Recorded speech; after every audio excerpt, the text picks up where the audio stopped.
تیری رضا میری رضا. اعوذ باللہ من الشیطان الرجیم. بسم اللہ الرحمن الرحیم.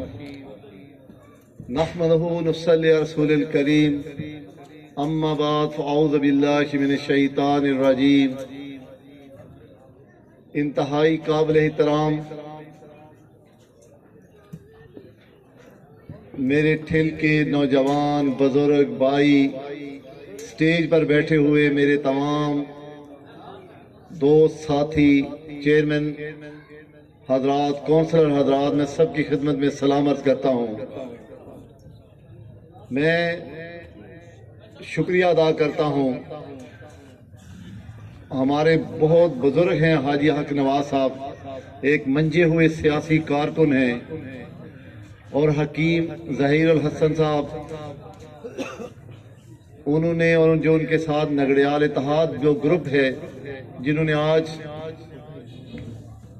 میری اور پاکستان مسلم لیگ نون کی حمایت کا اعلان کیا ہے. میں ان سب کا شکریہ ادا کرتا ہوں، اور انشاءاللہ انہیں دل کی تھاگرائیوں سے نہ صرف پارٹی میں خوش آمدید کہتا ہوں، بلکہ انشاءاللہ وہ دیکھیں گے کہ ان کا یہ فیصلہ اس علاقے کی تعمیر و ترقی کے لیے نہ صرف درست فیصلہ ہوگا، بلکہ انشاءاللہ کبھی زندگی میں اللہ نے چاہا تو انہیں اپنے فیصلے پہ شرمندگی یا پشمانی نہیں ہوگی، کیونکہ ہم سب نے، ہمارا سب کا مقصد ایک ہی ہے، اور وہ ہے اس علاقے کی تعمیر و ترقی کرنا، اس علاقے کو امن کا گہوارہ بنانا، اور اپنی حیثیت کے مطابق اپنی ریاست کے اندر، اپنے ملک کے اندر ایک کردار ادا کرنا. یہاں پر بیٹھے ہوئے چیئرمین منیر اللہ صاحب، مولوی نعیم صاحب، ہمارے بہت اکابر یہاں پر بیٹھے ہیں، میں ان سب کا بھی شکریہ ادا کرتا ہوں. یہ وہ سارے میرے ساتھی ہیں جنہوں نے 2013 میں، جب میری بہت زیادہ جگہ پہ واقفیت بھی نہیں تھی، تو اللہ تعالیٰ کا شکر ہے کہ ان سب ساتھیوں نے بھرپور میرا ساتھ دیا. جو یہ واجد صاحب جیسے مخلص انسان، اتنے میرے پاس قیمتی انسان ہیں کہ میں ان کا ذکر نہیں کر سکتا، کہ اللہ تعالیٰ کا یہ میں انعام سمجھتا ہوں کہ اس علاقے کے تمام شریف، مخلص اور اچھے کارکن میرے ساتھ کھڑے ہوئے، اور اللہ تعالیٰ کے فضل و کرم سے آج پاکستان مسلم لیگ نون، اللہ تعالیٰ کے فضل و کرم سے، اللہ تعالیٰ کی رحمت سے اس علاقے میں اور گجرات میں مضبوط ترین جماعت ہے. اور اللہ کے فضل و کرم سے میں یہ سمجھتا ہوں کہ اپوزیشن کے اندر بھی میرے تمام ساتھی استقامت کے ساتھ کھڑے ہوئے. ایسے بھی چند ہمارے ساتھی جن کے خلاف بے شمار جھوٹی FIRیں بھی ہوئی، اس کے باوجود وہ ڈٹ کر ہمارے ساتھ کھڑے رہے. میں ان کی عظمت کو بھی سلام پیش کرتا ہوں، اور انشاءاللہ ہم نے پہلے بھی یہ عہد کیا تھا کہ ہم ناانصافی کے دور کو ختم کریں گے، ہم امن کا پرچم بلند کریں گے، ہم اس علاقے کو تعمیر کریں گے اپنے کردار کے ساتھ، اپنے عمل کے ساتھ. ہمارا اللہ تعالیٰ کے فضل و کرم سے کسی کے ساتھ کوئی مقابلہ نہیں. ہم یہ یقین رکھتے ہیں کہ جب تک اللہ نے ہم سے کام لینا ہے، اس کے اسباب بھی اللہ نے پیدا کرنے ہیں. نہ اللہ کی مرضی کے بغیر ہم جیت سکتے ہیں، نہ اللہ کی مرضی کے بغیر ہار سکتے ہیں. دیکھیں، یہ تو اللہ رب العزت نے فیصلہ کرنا ہے کہ اللہ نے کس سے یہ کام لینا ہے. ہمارا صرف ایک ہی کام ہے کہ ہم اپنی نیت اور اخلاص کے ساتھ اپنی استعداد کے مطابق لوگوں کی خدمت کے لیے ہر وقت اپنے آپ کو پیش رکھیں. پھر کام اللہ نے لینا ہے، وہ جتنا اللہ چاہتے ہیں اتنا اللہ کام لے لیتے ہیں. میں نے جب سیاست شروع کی تھی تو اس وقت گجرات میں ایک طاقت کا دور تھا اور میری کمزور آواز سمجھی جاتی تھی. یہاں طاقت کے بڑے بڑے فرعون بیٹھے ہوئے تھے جو اپنے آپ کو ناقابل شکست سمجھتے تھے. پھر اللہ رب العزت نے رحمت فضل فرمایا کہ ہم نے 13 میں اللہ تعالیٰ کے فضل و کرم سے گجرات میں انہیں شکست دی. پھر بلدیاتی الیکشن میں آپ گواہ ہیں کہ 78 سالہ تاریخ میں نے وہ ریکارڈ بھی توڑا کہ گاؤں سے ڈسٹرکٹ کونسل کا چیئرمین منتخب کروایا. جب میرے بھائی چودھری محمد علی تنویر ڈسٹرکٹ کونسل کے چیئرمین منتخب ہوئے تو یہ بھی گجرات کی تاریخ کا ایک منفرد واقعہ تھا. ہم نے اپنے عمل کے ساتھ اللہ تعالیٰ کے فضل و کرم، اللہ تعالیٰ کی رحمت اور اپنی شرافت کے ساتھ ان کو شکست دی. اور آئندہ بھی انشاءاللہ میرا اللہ نے چاہا جو سیاست کا شوق پورا کرنے چاہتے ہیں انشاءاللہ وہ کریں. اللہ تعالیٰ نے اپنی رحمت اور فضل تو وہ ڈسٹرکٹ کونسل کی شکست سے بھی عبرتناک شکست دو چار ہوں گے انشاءاللہ. میرے بھائیوں، بزرگوں، نوجوانوں، آپ نے دیکھا جن ہمارے ساتھیوں نے 2018 کے اندر آپ کا الیکشن چرایا گیا، آپ کے ووٹ پر ڈاکہ ڈالا گیا، طاقتور حلقوں نے مسلم لیگ کے ساتھ اور نواز شریف کے ساتھ انتہا کی نفرت پیدا کی. انہوں نے ساری طاقت آزمائی کی اور پاکستان کے سیاسی کارکنوں کو، ہمارے اوورسیز کو گمراہ کیا گیا.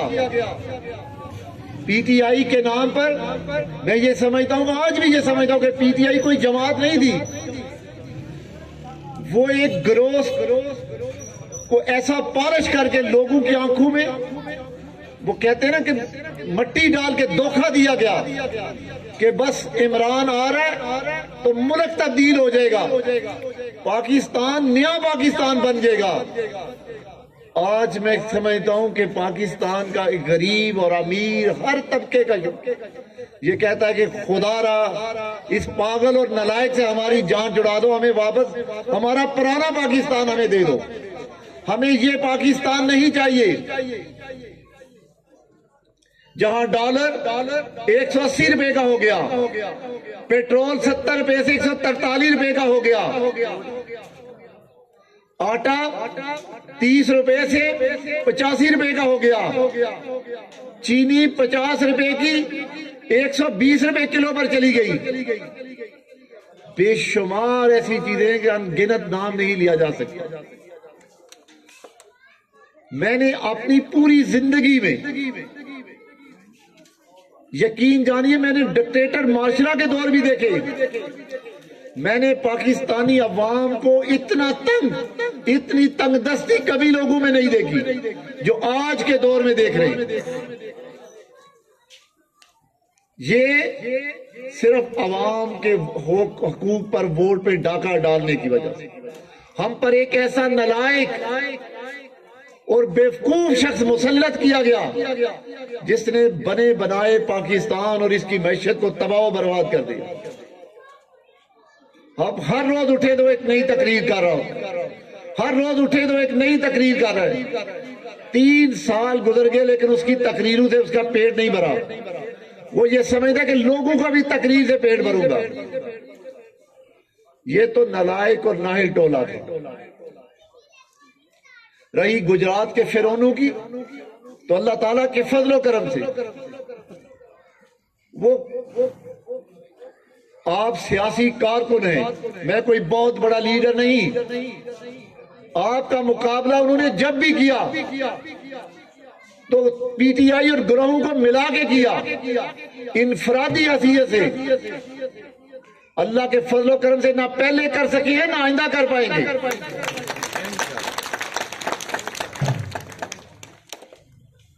اور یہاں الیکشن لڑنے کی خواہش تو دور، انشاءاللہ اللہ نے چاہا تو یہاں تو وہ پیسہ کمانے آئے ہیں، ہم ان کے گھر میں بتائیں گے کہ الیکشن کیسے لڑتے ہیں. انشاءاللہ اپنی سیاسی حکمت عملی کا فیصلہ الیکشن قریب آ رہے تو پھر بتائیں گے کہ الیکشن کیسے لڑا جاتا ہے اور کہاں لڑا جاتا ہے۔ میرے بھائیوں، بزرگوں، نوجوانوں، پاکستان 72 سالوں سے اس کے ساتھ مذاق ہو رہا ہے، کبھی ڈکٹیٹر اور کبھی ڈکٹیٹر کی مسلط شدہ حکومتیں۔ میں کہتا ہوں کہ ووٹ اتنی قیمتی امانت ہے، اگر ہم نے اسے صحیح دینے کا فیصلہ نہ کیا، ہم اسی طرح کے فیصلے کرتے رہے، اگر ہم نے ووٹ کی پامالی کا رستہ نہ روکا، ہم نے اسے قومی فریضہ نہ سمجھا، تو یاد رکھ لیں کہ آنے والے سال بھی ہم پر اسی طرح ذلت اور رسوائی کے ہوں گے۔ یہ ووٹ قومی امانت ہے۔ میں اپنی سیاست کے پہلے دن سے آج تک لوگوں کو کہتا ہوں، کبھی یہ بھی نہیں کہا کہ بھئی ووٹ مجھے ہی دے۔ میں کہتا ہوں یہ ضمیر کی آواز ہے، یہ آپ کے ایمان کا ایک حصہ ہے۔ بھئی آپ نے فیصلہ کرنا ہے، آپ کو اپنے حلقے میں اور ملک میں کس طرح کا نمائندہ اور کس طرح کی حکومت جماعت چاہیے۔ اگر آپ اسے سوچ سمجھ کے فیصلہ کریں گے تو نتیجہ اسی طرح کا نکلے گا۔ اگر اسے آپ مجبور، لاچار، بوجھ سمجھ کے کریں گے، اسے بوجھ سمجھ کے ووٹ ڈالیں گے، تو پھر اس کی سزا بھی آپ کو اسی طرح ملے گی جو آج مل رہی ہے۔ یاد رکھ لیں کہ ایک معاشرہ کے خلاف اگر ہمارے باوجداد ہمارے بڑے کھڑے ہو جاتے، مزاحمت کرتے، وہ کہتے کہ ہم کمزور صحیح لیکن اس سیاسی جمہوری نظام کو ختم نہیں ہونے دیں گے، کمزور نہیں ہونے دیں گے، تو آج شاید ہم ترقی یافتہ پاکستان دیکھ لیں۔ یہ لوگ کہتے ہیں نا جی یہ روڈیں میں نے بنائی، بھائی نہیں، یہ غلط سوچ ہے۔ یہ آپ نے 13 میں عوامی رائے، آپ نے ایک عوامی حکومت منتخب کی۔ یہ نواز شریف کے ویژن کو سلام ہے، یہ شہباز شریف کے ویژن کو سلام ہے۔ دیکھیں میں تو صرف مطالبے کر سکتا تھا، یہ جماعتیں فیصلہ کرتی ہیں، حکومتیں فیصلہ کرتی ہیں۔ اربوں روپے کے فنڈ ملے، اتنا ضرور ہے کہ جب میں پہاڑیوں سے، جنگلوں سے گزرتا ہوں تو میرا دل یہ خوش ہوتا ہے کہ اللہ رب العزت نے مجھ جیسے کمزور ایک سیاسی کارکن سے یہ کام لیا۔ آج ان علاقوں میں روڈوں کے جال بچھے، لیکن اگر آپ سوچیں کہ یہ نالائق نااہل نہ مسلط ہوتا، سیاسی حکومتیں اسی طرح بنتی اور چلتی رہتی، تو آج پورا علاقہ، پورا پاکستان کارپیٹ روڈوں اور موٹر ویو سے بھرا ہوتا۔ آج ہم اس سے بھی زیادہ ترقی دیکھتے۔ میرے بھائیوں، بزرگوں، دوستوں، بس اتنی درخواست کروں گا، ووٹ جس کو بھی دیں، یہ آپ کا حق ہے، یہ آپ کے پاس قومی امانت ہے۔ خدا را اسے کبھی بھی اپنی ذات کی پسند ناپسند پہ نہ دے، اسے کبھی برادری کی بیس پر نہ دے، کبھی گلی نالی کی بنیاد پہ نہ دے، کبھی یہ نہ کہہ دے کہ فلاں نے میرا بندہ تھانے سے چھڑایا تھا اس لیے اس کو ووٹ دے رہا ہوں۔ نہیں، خدا را یہ قومی امانت ہے، اس میں خیانت نہ ہو، اسے سوچ سمجھ کے، اسے قومی فریضہ سمجھ کے،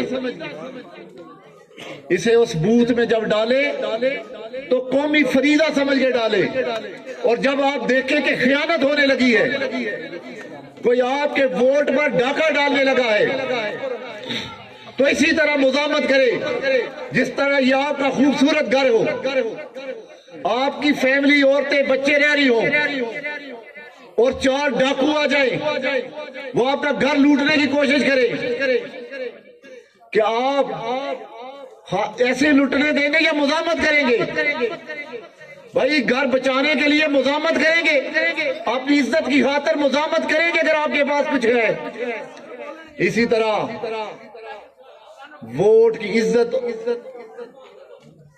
اور اس کی حرمت کے لیے بھی جب اس پر ڈاکہ ڈلتا ہے تو مزاحمت کیا کرے، جو قومیں مزاحمت کار نہیں ہوتی یاد رکھیں وہ مٹ جائے گی، ظالم ان پر مسلط ہوتے ہیں۔ میرے بھائی کہہ رہے تھے نا کہ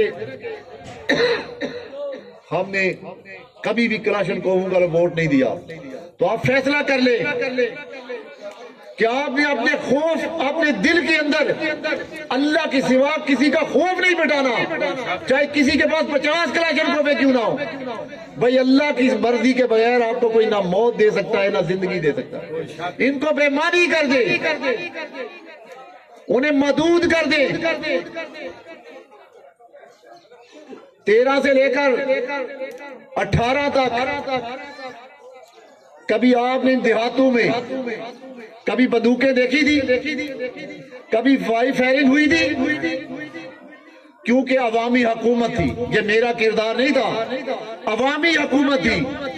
آج آپ پر حکومت مسلط شدہ ہے، تو میں اسی کے ساتھ اجازت چاہوں گا۔ انشاءاللہ الیکشن شروع ہوں گے، پھر آپ کے پاس آؤں گا، تقریریں بھی ہوں گی، مزید باتیں کریں گے۔ بس اللہ تعالیٰ میری اور آپ کی ایمان کی حفاظت فرمائے، اللہ ہمیں ہمیشہ حق پر ڈٹنے کی توفیق عطا فرمائے، اور اللہ ہمارے ایمان کی حفاظت فرمائے۔ جزاک اللہ۔